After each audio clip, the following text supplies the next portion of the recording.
tant que le fils du commandant Massoud et ceux qui l'entourent persisteront, continueront de défendre leurs valeurs, continueront de défendre contre les talibans et contre les défaitistes l'idée afghane, eh bien la résistance vivra. Et aujourd'hui, le cœur de l'Afghanistan bat dans ce qui reste du Panjshir et dans cette poignée de valeureux combattants qui se sont rangés derrière Ahmad Massoud. Et puis, le cœur de l'Afghanistan libre, il bat aussi dans le cœur des femmes que l'on voit à Hérat, à Kandahar et à Kaboul, au risque de leur vie, défier les talibans en descendant dans la rue avec un courage inouï. Donc tant que vous aurez des femmes qui défieront les talibans dans les rues d'Hérat, tant que vous aurez Ahmad Massoud qui, malgré les attaques, dira « je ne me soumets pas », l'Afghanistan libre vivra. Et vous savez, c'est pas la première fois dans l'histoire qu'une grande idée vit dans une poignée de femmes et d'hommes.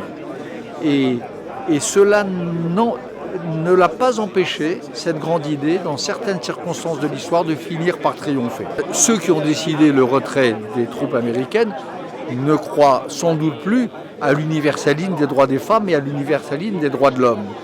Mais ça n'est pas parce que des diplomates myopes et des stratèges idiots ont cessé de croire à une idée que cette idée est morte.